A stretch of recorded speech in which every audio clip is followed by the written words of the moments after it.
Hola a todos, soy Elena Tena, soy estudiante de doctorado de la Universidad Complutense de Madrid y también pertenezco a la SECEMU, que es la Asociación Española para el Estudio y la Conservación de Murciélagos. Y bueno, pues la verdad que en el día de hoy vamos a hablar un poquito acerca del maravilloso mundo de los murciélagos y todas las cosas que los hacen fascinantes, ¿no? Hay un ejercicio que a mí me gusta realizar mucho con los niños, que es preguntar a la gente y decirles que me digan lo primero que se les viene a la cabeza cuando les digo la palabra murciélago. Normalmente las típicas reacciones pues suelen ser vampiro, Drácula, chupasangres, pero siempre hay alguien que dice la palabra Batman y a mí me gusta mucho porque efectivamente los verdaderos superhéroes son los murciélagos y hoy vamos a ver por qué. Tienen una cantidad de características y cualidades que los hace fascinantes. Y bueno, la primera de ellas es que son muy diversos. Son el segundo grupo más diverso de mamíferos en el planeta después de los roedores, con aproximadamente unas 1.400 especies que están distribuidas en todo el planeta, a excepción de los polos y algunas islas. Ya os digo que hay murciélagos de todos los tamaños, formas, colores, es una maravilla. Pero no solo eso, sino que encima, dentro de que por supuesto son mamíferos, son los únicos mamíferos que son voladores como tal. Esto es fascinante porque, bueno, hay gente que siempre dice, bueno, la ardilla voladora y tal, pero planean. Esos realmente no vuelan como tal, con un vuelo activo, como es el caso de los murciélagos. Y es que en su anatomía lo que han hecho ha sido adaptarse a la hiperfalangia, es decir, la elongación de los dedos. Y si tratáramos de ver un murciélago volando, lo que estaríamos viendo es que volaría con las alas, ¿vale? Han adaptado todas las falanges a excepción del pulgar, que lo han dejado como una uña prensil, que es con la que pueden desplazarse y moverse en el refugio y demás. Estos dedos están unidos con una membrana de piel que se denomina patagio y es lo que les aporta esa maniobrabilidad en el vuelo y que puedan pues ayudarse de las alas e incluso de la cola, que también está recubierta dependiendo de la especie hasta el final de la columna vertebral o en algunos casos menos, pero que también se ayudan de la cola, que también tiene esa piel, para cazar y con la piel de la cola empujar la presa hacia la boca y así, ¿vale? Como veis, ya llevamos dos cualidades que son buenísimas, pero tenemos otra tercera, que es la de la ecolocalización o ecolocación, ¿vale? Como todos bien sabréis aquí, los murciélagos no son ciegos, sino que digamos que no ven bien en la noche, no es como una rapaz nocturna que tiene unos ojos muy desarrollados. Bueno, os hablo en general de los murciélagos generales, porque dentro de esa gran biodiversidad de la que hablábamos, tenemos dos tipos de murciélagos. Los murciélagos que antes se dividieron en microquiróptera y macroquiróptera, ¿vale?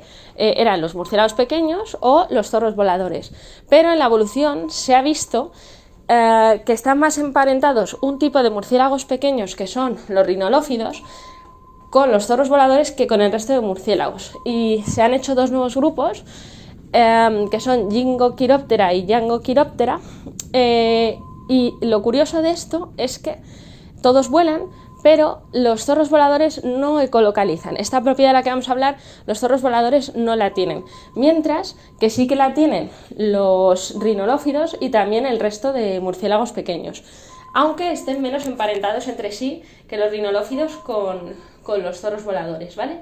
Esto es bastante interesante desde el punto de vista evolutivo.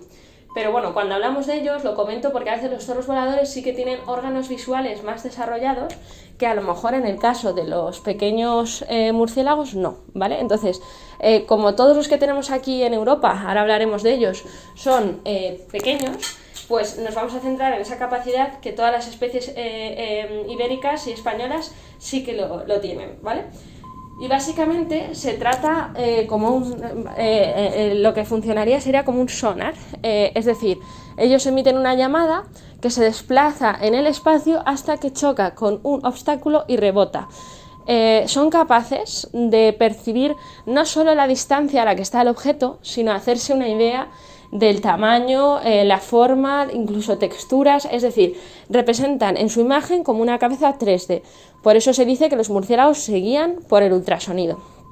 Bueno, y lo que os digo es ultrasonido, se guían por el sonido, esto es lo que se acuñó como ecolocación, y lo que os decía, nosotros cuando vemos un murciélago volando en el entorno no lo escuchamos, pero estamos diciendo que constantemente está emitiendo sonidos para poder desplazarse en el medio. Esto es porque utilizan ultrasonidos, es decir, sonidos que emiten por encima de nuestro rango audible. No sé si sabéis hasta qué frecuencia, que es como medimos el sonido, podemos escuchar nosotros. Nosotros escuchamos desde 0 hasta 20.000 hercios. Bueno, pues los murciélagos emiten desde, aquí en España tenemos una especie que sí que emiten audible a 12 kilohercios o 12.000 hercios, pero el resto empiezan a emitir de 20 hasta 120 kilohercios. Muchísimo, ¿vale? Entonces, claro, eso se nos escapa al oído humano. Esto es fascinante porque, bueno, si veis vídeos es una maravilla ver cómo vuelan y las estrategias que tienen de caza. De hecho, hay algunos que han tomado la estrategia contraria porque las presas sí que se han adaptado a escuchar esos ultrasonidos, como es en el caso del murciélago orejudo, y a veces lo que hacen es lo contrario, callarse y escuchar los sonidos que emite la presa y ubicarse y cazar gracias al sonido de la presa y no a su propio sonido. Por eso el murciélago orejudo, como su nombre indica, tiene esas orejas tan grandes, porque tiene una percepción auditiva muy grande, ¿vale? Como veis, otra cualidad fascinante. Otra de las cosas que hacen, que siempre es muy conocida, es el tema de la hibernación. Son capaces de hibernar suele ser en invierno o cuando las condiciones climáticas, mejor dicho, varían. Descienden las temperaturas, por lo tanto también desaparecen las presas y gastar energía en balde no merece la pena. Entonces son capaces de entrar en un estado de letargo donde su ritmo cardíaco y todo su metabolismo desciende bastante, hasta tal punto que puede ser que incluso emitan un latido cada un par de minutos. Y esto es a nivel de conservación es muy importante de saber, porque si nosotros entramos a una cueva y están en periodo de hibernación, el estrés que podemos causar sobre esos murciélagos es muy grande, porque además normalmente cuando hibernan suelen hacerlo en piñas, en colonias. Entonces, con que uno se despierte y empiece a moverse, empieza a despertar al resto de murciélagos, ¿vale? Entonces, bueno, pues esto es también necesario de tener en cuenta cuando alguien entre a una cueva y encuentre murciélagos, intentar irse de la manera más silenciosa y sigilosa posible. También sucede lo mismo en la época de cría, ¿vale? La cría también es un momento muy estresante. Si los murciélagos se mueven y se asustan, pueden volar y las crías pueden caer al suelo, por lo tanto también es de tener en cuenta cuando uno entre a un sitio donde vea que hay un refugio, que hay varios murciélagos y demás, pues no molestar, ¿vale? Como veis, esto de la hibernación es otro fenómeno fascinante y de hecho quería compartir con vosotros un dato que se ha publicado hace poco, porque vamos a entender un poquito más en este paréntesis sobre el ciclo de los murciélagos. Y ahora que estamos en la época de otoño-invierno, pues estaríamos justo viviendo ese periodo de hibernación donde llega el frío y los murciélagos entran en un estado de letargo. No obstante, si hace buen día, sí pueden estar activos y salir. Es curioso, todavía hay muy pocos estudios que sean capaces de demostrar cómo, estando en estado de hibernación en una cueva, son capaces de percibir esas pequeñas variaciones climáticas para poder aprovecharlas, pero bueno, pues ahora estarían en estado de hibernación. Cuando llega la primavera, llega el buen tiempo, las hembras empiezan a estar activas, a hacer las colonias de cría y para primavera tienen las crías, ¿vale? Normalmente es solo una cría y bueno, pues están toda la primavera-verano con la gestación, la lactancia y ya para finales de verano, agosto por ahí es cuando las crías empiezan a ser independientes, empiezan a volar y ya pues para justo septiembre empieza el celo. y son las cópulas y demás, ¿vale? Y es curioso porque toda la hibernación las hembras la llevan a cabo pues o con el esperma en su interior sin tener la fecundación o con la fecundación pero paralizando la gestación hasta el buen tiempo, ¿vale? Es otra de las cosas que hacen, como la implantación diferida del corzo y demás, que es exclusiva de algunas especies como son los murciélagos. Como veis, fascinante. A todo esto os lo explico porque todo esto está relacionado con el tema de los refugios. No siempre usan los mismos refugios. Pueden usar refugios de cría, refugios de hibernación y lo que es más importante también tienen refugios de paso. Y de hecho, pues eso, hay murciélagos que pueden moverse largas distancias. De hecho, esto es muy interesante porque ahora mismo podéis meteros en la página web de SECEMU, la Asociación Española para Estudiar la Conservación de los Murciélagos que os comentaba, a la que yo pertenezco, y ahí en la página web tenemos un blog donde solemos subir noticias, las últimas novedades, y es curioso porque nuestro presidente de la asociación, con otras colaboraciones internacionales, han publicado el registro de migración más largo que se conoce hasta el día de hoy en murciélagos. Del murciélago de Natusius, el Pipistrellus natusi, un murciélago que fue anillado en Europa, creo recordar que fue en Letonia, si no me equivoco, y fue recapturado aquí en España, en Navarra. Bueno, la distancia que había recorrido era de unos 2.224 kilómetros, que es una pasada, y ya os digo que estaba anillado, por eso se supo.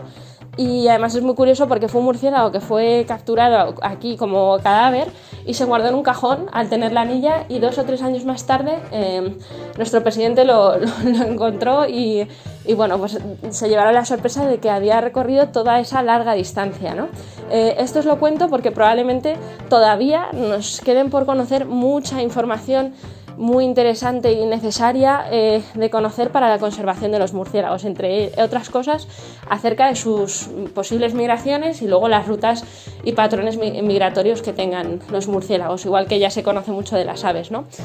Para que veáis. Bueno, entonces, con todo esto, como veis, los murciélagos tienen un montón de cualidades fascinantes. Dentro de, ya vamos a ir a lo que de verdad es más importante, la función que tiene en el ecosistema. De esas 1.400 especies que decíamos que hay en el planeta, tenemos muchas que son insectívoras, como las que os comentaba que hay aquí en España, pero luego también hay frugívoras, es decir, que se alimentan de fruta, polinizadores, que se alimentan tanto del polen como del néctar de las plantas, e incluso los hay carnívoros, que aparte de insectos coman otras presas como hay muchos murciélagos en Sudamérica que comen incluso otros murciélagos, pueden comer ranas y distinguir si son ranas venenosas o no. Y también los hay pescadores, por ejemplo, que son capaces de pescar pequeños peces de la superficie del agua. Y de hecho, bueno, aquí voy a hacer otro paréntesis porque hay muchas cosas interesantes que podemos hablar de los murciélagos, y de hecho sé que por Iberozoa habían ya llegado estas preguntas, y es que os comentaba que de todas las especies que hay aquí en España, todas son insectívoras, pero también tenemos 2 casos, 2 excepciones, como son la del nóctulo gigante, que come insectos. El nóctulo gigante es el murciélago más grande que tenemos no solo en España, sino en Europa, y es capaz de comer también durante la migración pequeños pájaros que se encuentren migrando, y que yo digo que para ellos son como chuches.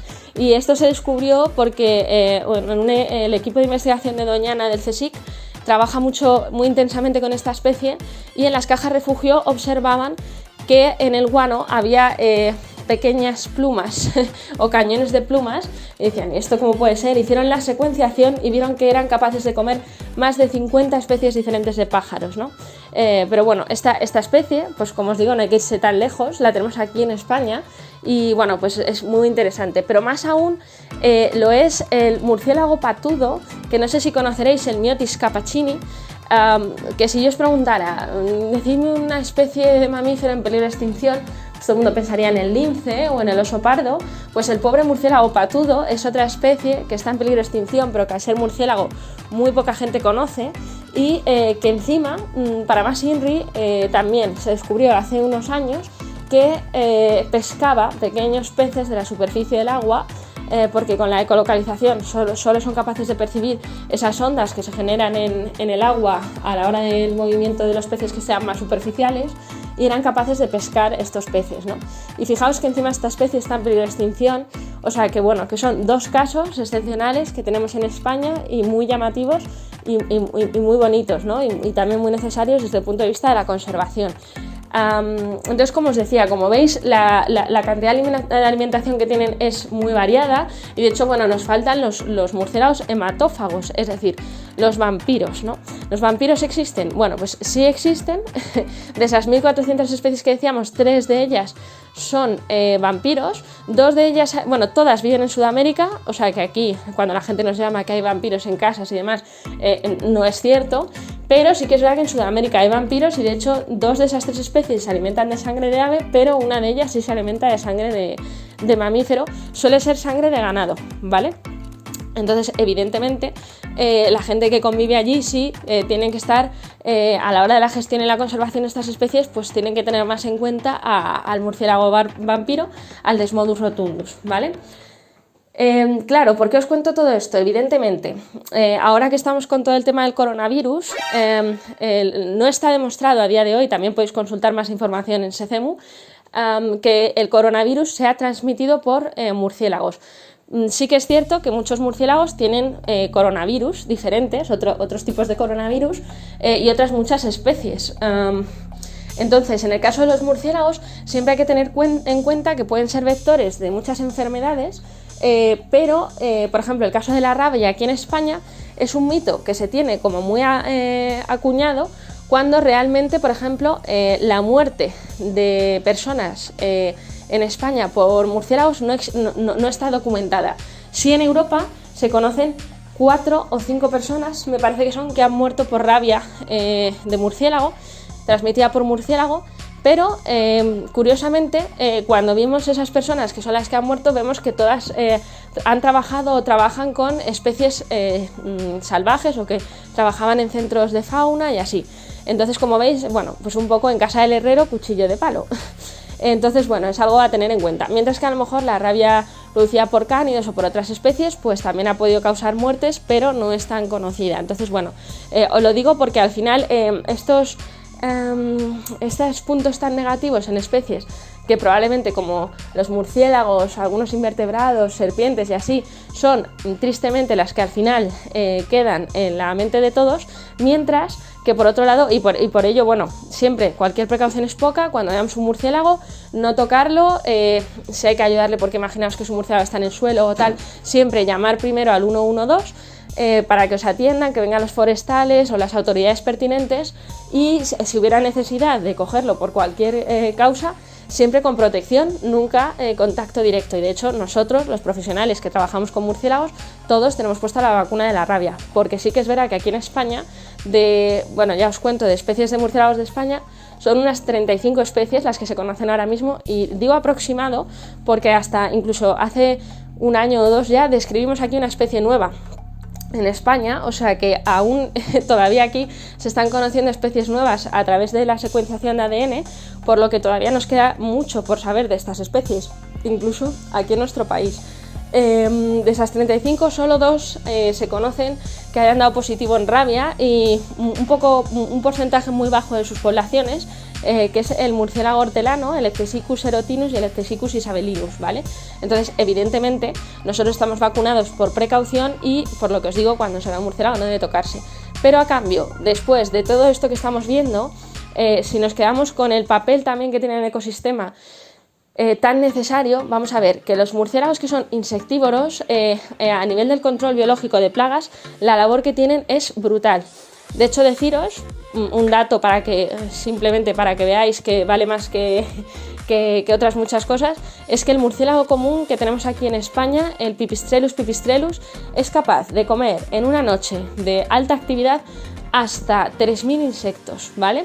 Es decir, 2/3 de su propio peso en comida. Es una barbaridad, imaginaos eso, no voy a preguntar a nadie cuánto pesáis, pero imaginaos 2/3 de vuestro peso cada día comiendo, ¿vale? Son especies muy activas, por eso el control que hacen es muy grande. De hecho, son capaces de adaptarse a las eclosiones del momento. Esto es muy interesante de cara a pues eso, plagas agrícolas o plagas incluso de algunos insectos que puedan ser transmisores de enfermedades, ¿vale?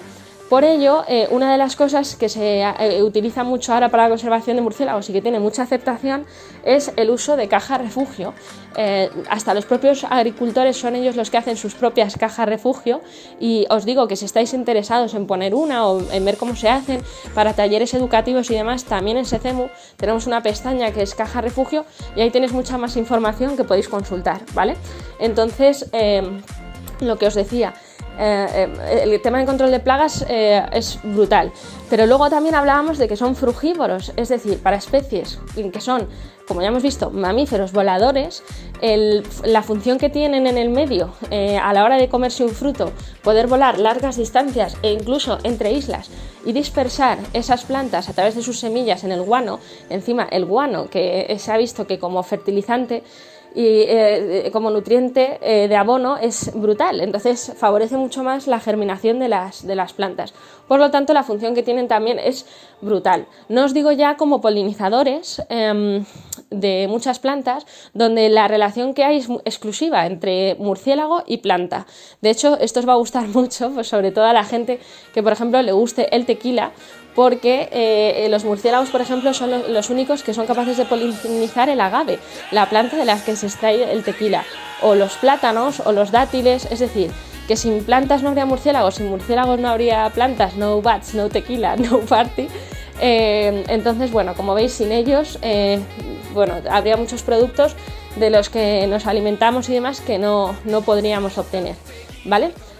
Luego, lo que os decía, el abono también es muy necesario en el ecosistema, de hecho hay gente que va a las cuevas donde hay muchas montaneras de guano en zonas de Sudamérica y tal, porque se vende muy caro y se usa, y luego, por supuesto, pues están ahí más como uno más de la cadena trófica, ¿no? Entonces, como veis, el papel que tienen en el ecosistema es muy grande, y el problema es que sufren de muchas amenazas, están expuestos a muchas amenazas. De hecho, por ello, todas las especies de murciélagos que tenemos aquí en España están protegidas por ley, incluso el murciélago común. Por eso, una vez más, no debemos de tocarlas, y cuando hay un refugio y demás, no debemos de alterarlo y, por supuesto, no destruirlo. La gente que tiene murciélagos en las casas es un problema, porque son especies protegidas y, sobre todo en la época de cría, no podemos intervenir ni molestar. Entonces, una vez más, os animo a que si alguna vez os encontráis un murciélago en primavera, verano, que es cuando se suelen encontrar por época de actividad, o conocéis de alguien que tenga un refugio en casas, que consulte la web de SECEMU o que consulte las autoridades. Y lo que os digo, si os encontráis un murciélago, nunca manipularlo directamente, llamar a autoridades, o si no, imaginaos que es un domingo, no encontráis a nadie y demás, pues no tocarlo directamente, cogerlo en una caja si es solo un individuo, y parece que aparentemente está bien, esperar a la noche, abrir la tapa de la caja, dejarlo un alféizar de una ventana para que cuando salte pueda coger mejor el impulso del vuelo al salir, y si vemos que no se mueve, pues a lo mejor ya habría que llevarla a un centro de fauna, de rescate, ¿vale? Pero bueno, como os decía, claro, tienen muchas amenazas, precisamente de estas de las que estamos hablando. Algunas de ellas son la destrucción y alteración tanto de sus refugios, porque en casas que cerramos las fisuras y demás porque no nos interesan, ¿no? O peor aún, en cuevas, murciélagos de cueva, donde a veces las cuevas se sellan, se cierran o se ponen algún tipo de vallado que no permite ya el acceso a los murciélagos. Y luego ya nos hablo de las especies forestales, porque como veis, pues hay como esos tres grupos de especies: de fisura, de bosque y de cueva. Entonces, en el caso de los forestales, el desconocimiento es muy grande, y a nivel de gestión muchas veces pues también se podan o se cortan árboles que puedan ser los más idóneos porque tengan madera muerta o así para algunas de las especies de murciélagos. Entonces, también no solo ya es la alteración y destrucción de sus refugios, sino también del hábitat, es decir, de las zonas de alimentación. Muchas veces pues poner monocultivo en una zona donde había una heterogeneidad de paisaje que favorecía más diversidad de presas, de especies, donde los murciélagos puedan ir a alimentarse, ¿no? Pero de las más serias que se están viendo ahora es la afección que tiene el impacto humano a través de los parques eólicos, ¿no? Los parques eólicos, sabéis que es una amenaza para la avifauna, pero también para los murciélagos. No ya solo por colisión, como podríamos pensar, de choque con las aspas, las hélices, sino que también la mayor afección es por barotrauma. Es decir, cuando un murciélago pasa cerca, no es necesario que esté en contacto con el eólico, pues la diferencia de presión que generan las aspas provoca que al final el murciélago es horrible, pero explote por dentro. Entonces uno se encuentra el cadáver del murciélago en el suelo intacto, pero por presión, por cambios de presión, ha sufrido la muerte. Esto implica que los parques eólicos sean verdaderos sumideros de muerte de murciélagos, porque además muchas veces están ubicados en zonas muy estratégicas de paso para los murciélagos. Y esto, claro, se ha ido descubriendo ahora, entonces no siempre se ha tenido en cuenta. Y bueno, pues ya os digo que en SECEMU tenemos unas directrices para el seguimiento de parques eólicos, los estudios de evaluación de impacto ambiental, muy interesantes y muy necesarios, ¿vale? Entonces, bueno, esta es otra de las grandes amenazas que tienen los murciélagos.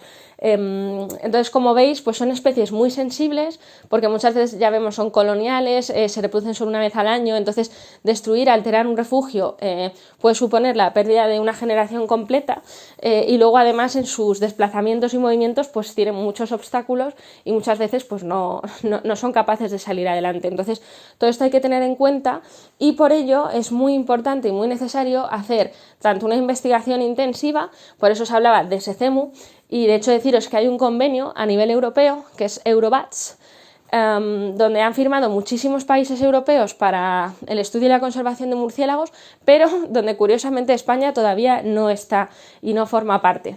Es triste, pero es así. El Ministerio desde hace ya muchos años no han hecho reuniones con nosotros y demás, pero todavía no han firmado. Hay que pagar una cuota simbólica al año, pero claro, también implica compromisos y de momento España no está dentro. Hay un hueco blanco entre Portugal y el resto de Europa, donde España no pertenece. De hecho, EUROBATS hace muchas labores también de educación ambiental, que sería otra de los pilares necesarios para la ayuda a la conservación de los murciélagos, y hace lo que se conoce como Bat Nights o Noche Internacional de los Murciélagos, que a lo mejor algunos ya habéis oído hablar y conocéis.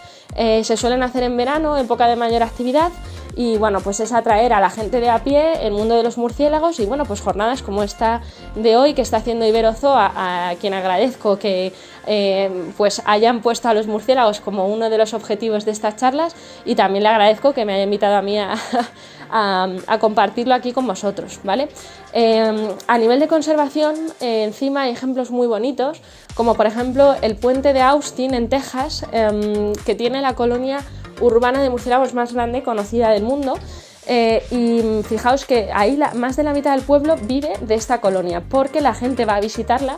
Es un verdadero espectáculo poder ver los murciélagos salir al atardecer de este puente, y claro, al final hay guías turísticos, hay locales, bares en la zona donde las personas van a tomar algo y tal, y se enriquece ese pueblo de ello. También hay gente que va a vender comida, o sea que fijaos que en este caso es una coexistencia de el ser humano y los murciélagos muy bonita, porque es como una simbiosis, ¿no?, por decirlo así, donde el enriquecimiento es recíproco. Entonces, bueno, estos serían algunos de los ejemplos que podríais ver donde sí que es sostenible y es compatible la conservación de los murciélagos con la convivencia del ser humano, ¿no? Entonces, bueno, esto es un poquito una pequeña introducción al mundo de los murciélagos, y recabando con cómo empezábamos. Como veis, después de todo esto que hemos visto que son capaces de hacer, yo creo que los murciélagos, ¿qué os parece? ¿Son superhéroes? Sí que lo son, ¿verdad? Más que Batman y que otros, ellos son superhéroes de verdad, de carne y hueso, y que están en nuestro ecosistema, que tienen un papel fundamental, que más allá de mitos y leyendas son necesarios de conservar, de conocer más, de proteger y de tener en cuenta en nuestra gestión. Entonces, bueno, pues espero que os haya gustado, que hayáis aprendido un poquito más con esto, y para cualquier otra duda y demás, pues podéis contactar con Iberozoa o conmigo. Os digo mi email, que es tenalopez@gmail.com, o sea, mi inicial y mis dos apellidos, Tena con T de Toledo, López @gmail.com. Y cualquier otra duda os invito por favor a que visitéis la página web de SECEMU, y bueno, pues una vez más agradecer a Iberozoa que me haya invitado aquí. Y bueno, mira, de hecho, esto es un poco complicado porque no hay un feedback, no podemos hablar de preguntas y tal. Otra de las cosas que me habían comentado desde Iberozoa es el tema de lo de las cajas refugio que os comentaba, que podéis visitar en la web, y por deciros así muy por encima, algunas de las metodologías de estudio que tenemos con los quirópteros es precisamente el tema de caja refugio, que se pueden instalar muchas veces como medidas compensatorias para que las utilicen. y bueno, pues que nos sirven para hacer un seguimiento de las poblaciones de esa zona. Otra metodología de estudio es colocar redes. Por supuesto, la gente que lo hace es profesional, tiene los permisos pertinentes, pues como os decía, son especies protegidas. Y sería colocar redes igual que se hace con aves para el tema de manipulación, captura, identificar especies e incluso a veces pues hacer marcajes si es necesario un seguimiento en esa zona. Y otra que está muy de moda ahora y que probablemente algunos hayáis conocido ya es el tema de la bioacústica, de los detectores de ultrasonidos. Pues como decíamos, utilizan los ultrasonidos para ubicarse en el medio. Entonces, claro, nosotros no somos capaces de escucharlo, pero sí que hay detectores, es decir, máquinas especializadas con micrófonos que son capaces de detectar estos ultrasonidos, grabarlos y luego podemos visionarlo en un ordenador y por una serie de parámetros podemos interpretar qué especie es en muchos de los casos, o si no nos quedamos en un binomio de especies o un grupo, e incluso podemos distinguir qué está haciendo en ese momento, si está de paso, si está alimentándose y demás. Esto es muy importante y muy necesario a la hora de trabajar con murciélagos. De hecho, hay un estudio que demuestra que para conocer la comunidad de quirópteros de una zona es necesario combinar estas metodologías, todas ellas, porque hay algunas especies, por ejemplo, la búsqueda de refugios, que es la última que me acabo de deciros, ya sea por cajas refugio o en cuevas, pues si hacemos búsqueda de refugios y encontramos, por ejemplo, eso, un refugio de cueva, pues ya tenemos el seguimiento de los murciélagos cavernícolas. Pero claro, a nivel forestales, ponerse a buscar un refugio es muy difícil, mientras que a lo mejor por detectores o redes son mucho más fáciles de detectar. Sin embargo, claro, en detectores, lo que os decía, no todas las especies se pueden identificar, o en redes hay algunas especies como los Rhinolophus, los murciélagos de herradura, que sí que se esquivan. Entonces, bueno, es difícil, ¿vale? Y luego así más cositas que se han podido quedar en el tintero, pues por ejemplo, las especies que tenemos aquí en España, que os decía que son unas 35, tenemos los murciélagos de herradura, los Rhinolophus, que son 4 especies, que serían como el grupo así más diferente. Otro así que sería muy distinto es el rabudo, que es el único molósido, el Tadaridia teniotis, que este es el que os digo que emite a 12 kHz y probablemente todos hayáis escuchado alguna vez, lo que pasa es que a lo mejor no erais conscientes de que era un murciélago. Os digo que con la edad se pierde la capacidad auditiva, entonces a lo mejor ahora hay gente que ya no es capaz de escucharlo, pero es como un chic muy agudo, que además se nota porque está en movimiento, lo vamos escuchando mientras vuela, y es como un chic, chic, chic, chic, y va por ahí volando. De hecho, voy a poneros algunos audios para que veáis la variabilidad de cómo sonaría, por ejemplo, un murciélago de herradura del que estamos hablando, que de hecho emite su ultrasonido por la nariz, de un murciélago rabudo. Entonces, mirad, este por ejemplo sería cómo sonaría el murciélago de herradura grande.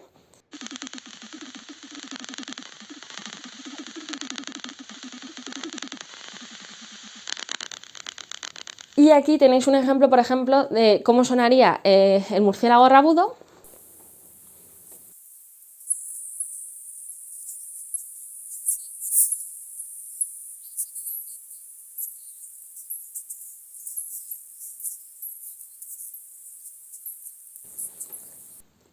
Y aquí, por ejemplo, cómo sonaría un murciélago común. O mejor aún, sí, un murciélago común.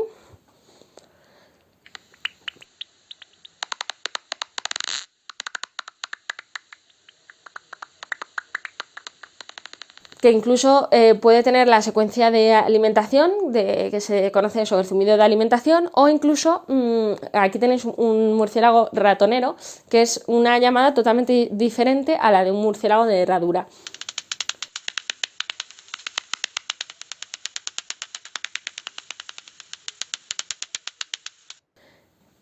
Entonces, del resto de especies que me quedaban, pues tendríamos eso, los ratoneros, que son los miotis, ¿vale? Que ahí es el género más diverso de especies, hay muchísimas, y de hecho tanto forestales como de fisura, como de cueva.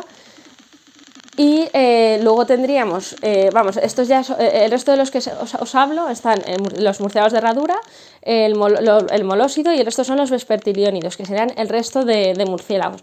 Pues ahí tenemos los del género Myotis, los ratoneros, tendríamos Pipistrellus, que también son varios y son los más comunes, el género más común.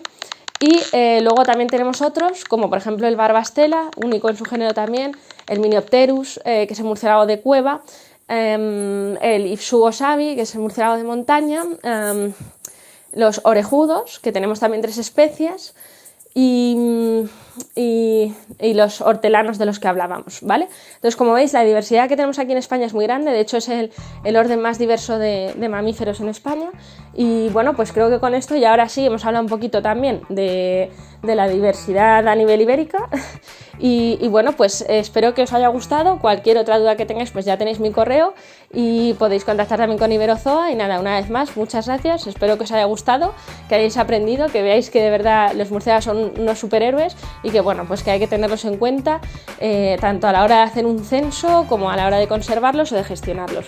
Muchas gracias, un saludo y espero que hayáis disfrutado. Y nada, ahora a ver a los murciélagos con otros ojos cuando los veáis volar en la noche. Un saludo y muchas gracias.